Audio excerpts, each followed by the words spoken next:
Rewards for challenging students. Challenging students جو ہیں ہم ان اسٹوڈنٹس کو کہتے ہیں جو اسٹرگلنگ اسٹوڈنٹس ہوتے ہیں. اسٹرگلنگ اسٹوڈنٹس جو ہوتے ہیں no matter how hard they try they can not eighteen mastery of a particular skill. یہ وہ اسٹوڈنٹس ہوتے ہیں جو شاید سیکھنا تو چاہتے ہیں لیکن ان کے اندر ایسی اسکل نہیں ہوتی جو کہ ڈیزائرڈ بیہیویئرز جو ہیں وہ ان کو سامنے لا سکیں. تو ایسے اسٹوڈنٹس جو ہوتے ہیں ہم نے پہلے بھی اس پر بات کی ہے اور یہ دیکھا ہے کہ جو اسٹرگلنگ اسٹوڈنٹس جو ہیں ان کے لیے جو بینچ مارکس ہیں دی اچیومنٹ اور getting to the desired benchmark seems a thin possibility. تو وہ جو اسٹوڈنٹس ہیں وہ مشکلات کا شکار ہوتے ہیں. وہ اسٹوڈنٹس شاید یہ چاہتے ہیں کہ وہ اچھا کر سکیں لیکن وہ اچھا کر نہیں پاتے because they may have certain issues which are genuine issues, جس میں بعض اوقات جو ہے وہ سائیکولوجیکل ایشوز بھی ہو سکتے ہیں اور بعض اوقات جو ہیں فزیولوجیکل ایشوز بھی ہو سکتے ہیں. اب ایسے جو اسٹوڈنٹس ہیں ان کے لیے مشکلات مزید پیدا کر دی جاتی ہیں. مثال کے طور پر ان کو جو ہے ان کے جو ساتھی ہیں وہ تنگ کرتے ہیں. عام طور پر ان کو لیبل کیا جاتا ہے کہ آپ نالائق اسٹوڈنٹ ہیں. اور ایسے ہم نے پہلے بات کی تھی کہ جب اسٹوڈنٹس کو ہم لیبل کرتے ہیں یا ان کو ہم جو ہے تنقید کا نشانہ بناتے ہیں تو ایسے اسٹوڈنٹس جو ہیں ان کے لیے ان کی جو سیلف اسٹیم ہے وہ کم سے کم تر ہوتی چلی جاتی ہے. اس کے ساتھ ساتھ جو سیلف ایفیکیسی ہے وہ بھی نیچے چلی جاتی ہے. اسٹوڈنٹس جو ہیں they develop very wrong belief systems about them سیلفس. وہ شاید یہ سوچنے لگ جاتے ہیں کہ وہ شاید کچھ کر ہی نہیں سکتے.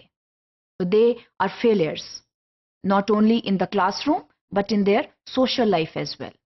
So criticism from peers جو ہے وہ ایک بہت غلط بات ہے اور اس سے جو ہے the moral level of the student can go down. اسی طرح جو adults ہیں وہ بھی ان بچوں کو ان طالب علموں کو criticize کرتے ہیں جن میں teachers, parents and other stakeholders they come into action and they start criticizing the students and tell them that you cannot perform to the desired level. Again, this is a wrong strategy اور یہاں پر بہت احتیاط کرنی چاہیے. خاص طور پر اگر students جو ہیں they are struggling students ان کے ساتھ بات چیت میں خاص احتیاط کرنی چاہیے.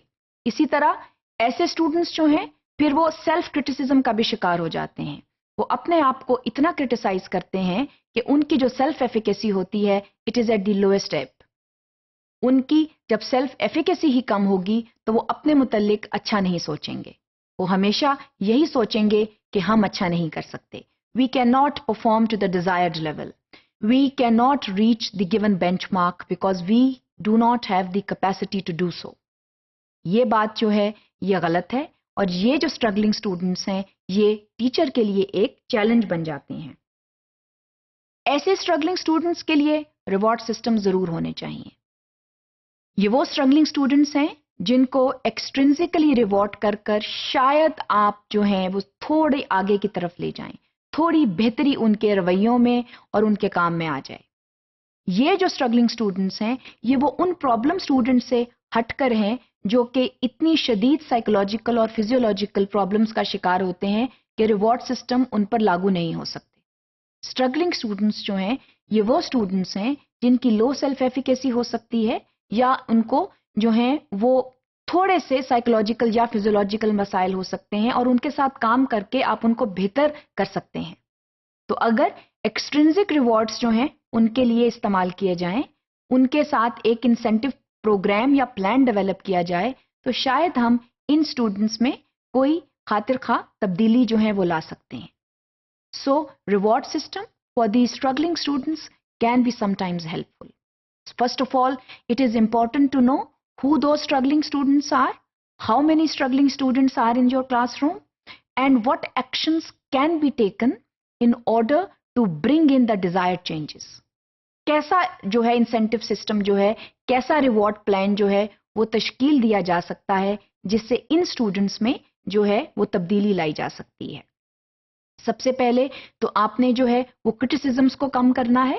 جو پیئر کرٹیسزم ہے, ایڈلٹ کرٹیسزم ہے یا سیلف کرٹیسزم ہے, اس کو آپ نے دیکھنا ہے کہ اس کو جو ہے وہ کم سے کم کیا جائے اور اس کے بعد ایک اچھے ریوارڈ پلان کا جو ہے وہ ان کے لیے استعمال کیا جائے so that changes can come. اس میں دیکھا یہ جاتا ہے کہ یہ جو ریوارڈ سسٹم جب آپ تشکیل دیتے ہیں، یہ جو ریوارڈ سسٹم ہے یہ ہوتا تو ایکسٹرنسک ان نیچر ہے، but this extrinsic reward system can gradually lead the student towards the development of intrinsic motivation.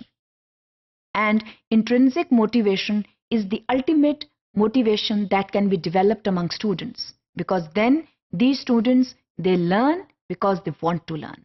They do not want to learn because there will be a reward, there will be an incentive waiting for them in the outside world. تو ایسے struggling students کے ساتھ ضرور کام کرنا چاہیے اور ان کو یہ یقین دلانا چاہیے کہ وہ بہتر کر سکتے ہیں، تاکہ وہ extrinsic motivation کے ساتھ ساتھ intrinsic motivation بھی ان میں ڈیولپ ہو اور وہ کامیابی کے ساتھ ایک کلاس روم کا ایک اچھا حصہ بن سکیں. So they should become a meaningful member of the classroom by giving them extrinsic rewards. An extrinsic reward can lead to an intrinsic reward, and in such a way we can handle classroom issues. Not only that, we can help these students attain the desirable targets.